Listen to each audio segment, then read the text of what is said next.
Hello and welcome to the Commander's Quarters, your Magic the Gathering source that helps you command your budget.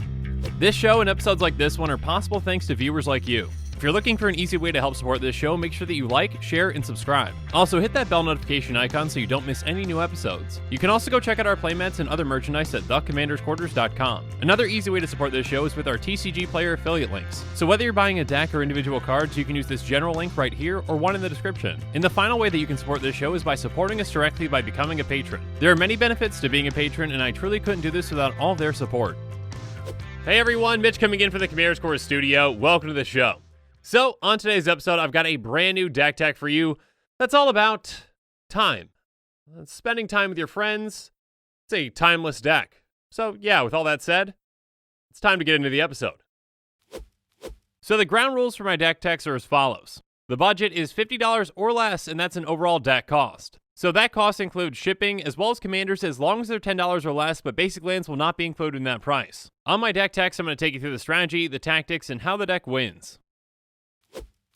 Today's episode is brought to you by Troy, who's been supporting this channel as a general tier patron. I truly couldn't do this without amazing patrons like Troy. And for the personalized deck tech, Troy chose Oloro with a focus on locking everyone down with taxing and Pillowfort effects and finishing with a combo. Oloro Ageless Ascetic is a 4/5 giant soldier that costs 3 white, blue, black. He has at the beginning of your upkeep, you gain 2 life. Whenever you gain life, you may pay 1. If you do, draw a card and each opponent loses 1 life. And at the beginning of your upkeep, if Oloro is in the command zone, you gain 2 life. So to put it simply, Oloro, like other Eminence commanders, is basically this. An indestructible hexproof enchantment that can never be touched or destroyed or whatnot, and you start the game off with it. That's pretty much what Eminence is. So basically, Oloro just stays in your command zone and gains you 2 life each turn throughout the game. Free life gain for no cost is a pretty good deal. By the end of the game, you could have easily gained 20 more life just by having Oloro in your command zone. So padding your life total is a fantastic way to protect yourself with a control strategy.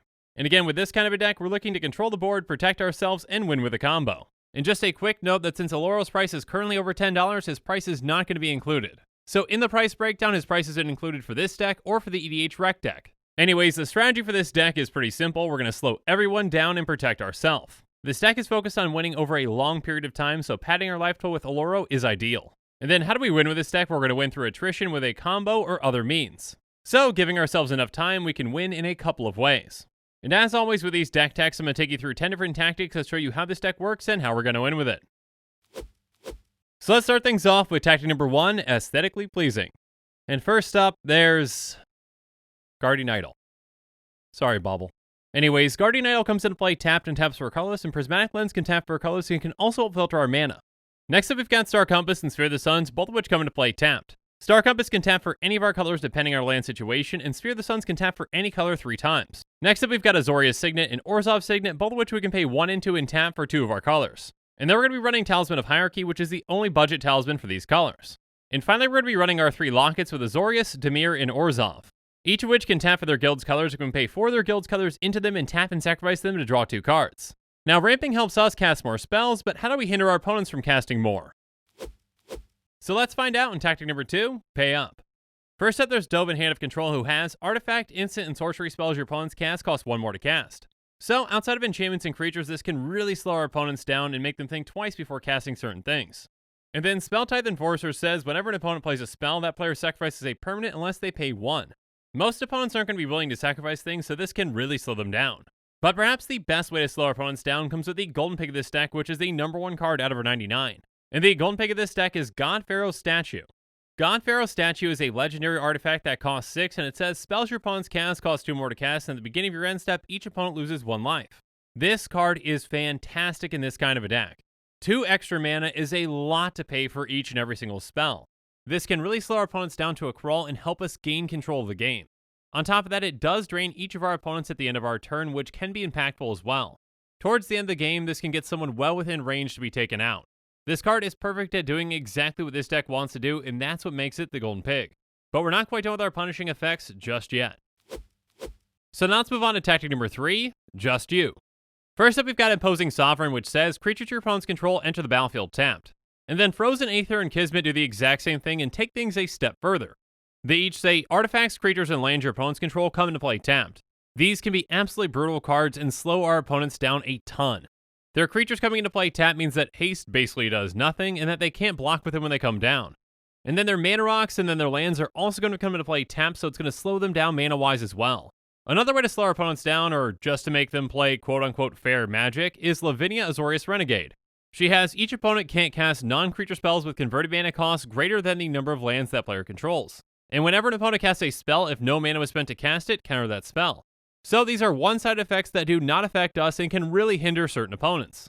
If someone's heavily dependent on mana rocks but doesn't have a lot of lands, they can't cast any high converted mana cost spells. And of course, they're not going to be able to cheat on spells and cast them for free either. So Lavinia can really throw a wrench into a lot of decks out there. We've also got some effects that more so affect everyone, ourselves included sometimes even. So let's go over those in tactic number 4 all together. First up, there's Telepathy, which says your opponents play with their hands revealed. So this essentially gives everyone perfect information on each other's hands, except for ours. So knowing exactly what our opponent's plans are can really help us control the game. We need to know what we can save our answers for, and it helps us really plan ahead. But it also can benefit our opponents somewhat as well because they know what each other has. Next up, there's Damping Sphere, which says if a land is tapped for 2 or more mana, it produces colorless instead of any other type and amount. And each spell a player casts costs 1 more to cast for each other spell that player has cast this turn. So this can pretty much stop any mana doubling shenanigans, and on top of that, it can really hinder any Spellslinger or Storm deck. Next up, there's Curse of Exhaustion, which is an aura curse, and it makes it so that one player can't cast more than 1 spell each turn. So this can slow one player down, but we've got other ways to slow everyone down. Eidolon of Rhetoric, Rule of Law, and Arcane Laboratory each say each player can't cast more than 1 spell each turn. This deck's not looking to storm off or cast a ton of spells in a turn, so we're going to be fine.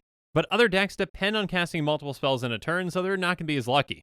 Next up, we've got Hushbringer, which says creatures entering the battlefield or dying don't cause abilities to trigger. And some decks really count on ETBs and LTBs, so this can throw a wrench into all their plans.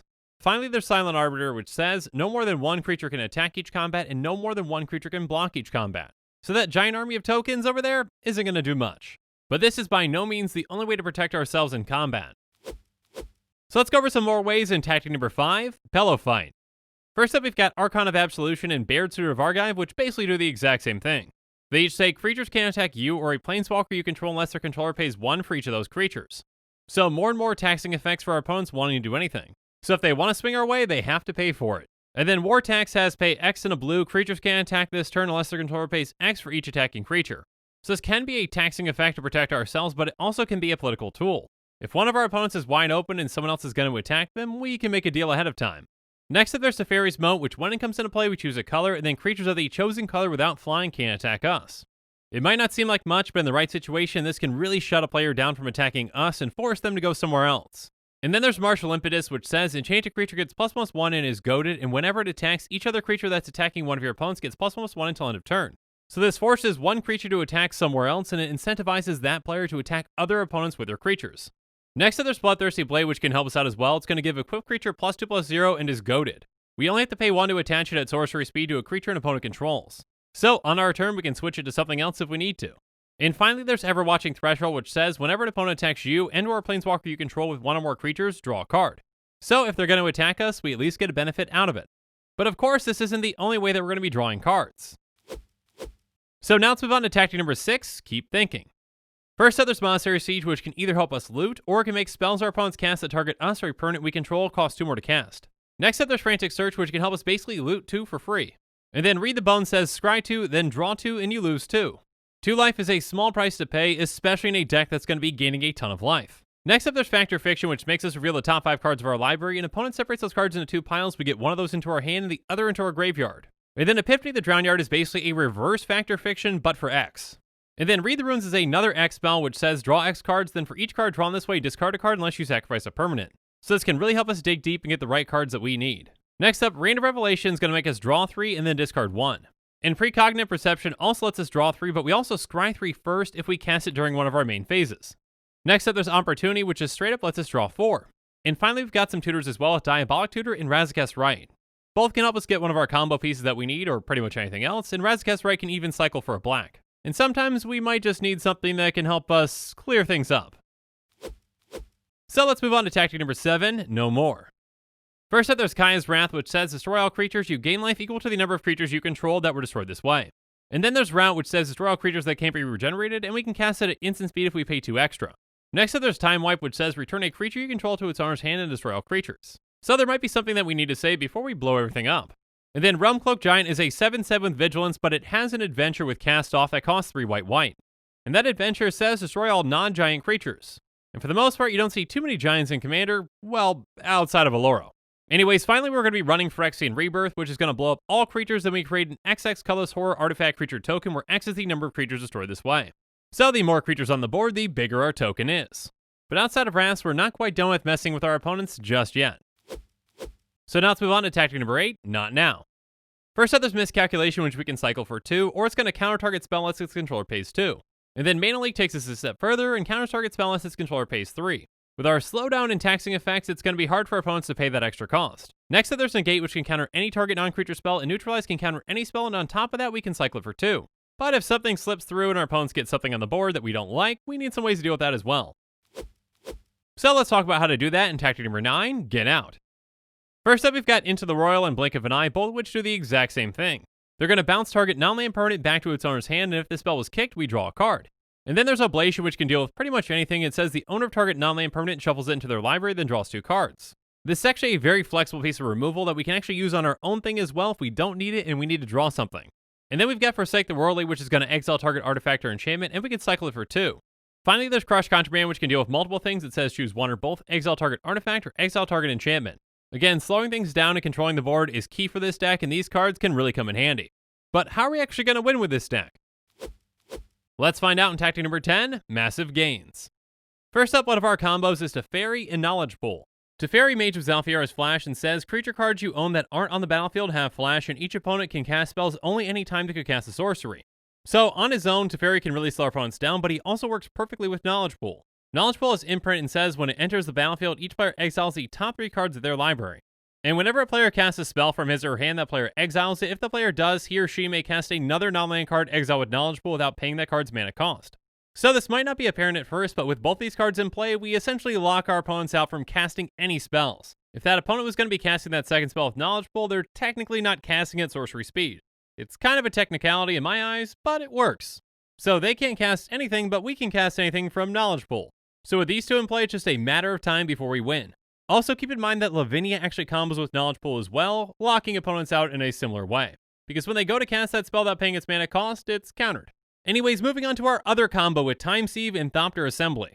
Time Sieve has tap, sacrifice 5 artifacts, take an extra turn after this one. And Thopter Assembly says at the beginning of your upkeep, if you control no other Thopters other than Thopter Assembly, return Thopter Assembly back to its owner's hand and create 5 Thopters with flying. So we've got Thopter Assembly in play, our upkeep hits, we get 5 Thopters, which are all artifacts, we tap and sacrifice all 5 of them with Time Sieve, and we get an extra turn. Before the end of the turn, we recast Thopter Assembly, and then on our extra turn, the exact same pattern occurs. So as long as we've got 6 mana each turn, we essentially have infinite extra turns. And of course, there's a variety of ways that we can win from there. And 2 of those ways which can actually just win on their own are Debt to the Decklist and Approach to the Second Sun. Debt to the Decklist says each opponent loses 2 times X life, you gain life equal to the life lost this way. So that can be a ton of life loss for others and a ton of life gain for us. And then if Approach to the Second Sun was cast from your hand and you've cast another spell named Approach to the Second Sun this game, you win the game. Otherwise, put Approach to the Second Sun into its owner's library 7th from the top and you gain 7 life. So essentially, cast this card twice and you win. And with a control deck such as this is very feasible. Again, a huge thanks to Troy for supporting this channel and for picking Oloro. I had a lot of fun building this deck. But now that we've gone through all the cards, let's go through the price breakdown. Again, a quick note that because Oloro's price is currently over $10, it's not going to be included in either of these prices that you see. So the average Oloro EDH rack deck is going to set you back $464.63. Our deck is going to be much more affordable, coming in at $48.03. And with all that money that you're going to be saving, let's take a look at some reasonable upgrades. First up, there's Wayfarer's Bauble. And to add that in, we're going to take out Guardian Idol. Next up, let's add in Ghostly Prison by taking out Martial Impetus. And then let's add in Blind Obedience by taking out Imposing Sovereign. Next up, let's add in Sphere of Safety by taking out Teferi's Moat. And then let's add in Propaganda by taking out War Tax. Finally, let's add in Aura of Silence by taking out Ever-Watching Threshold. And with that, the show is coming to a close, so it's my turn to hear from you. So in the comments below, let me know what your thoughts on this deck are. I can't wait to hear from you, and as always, thanks again and have a good one.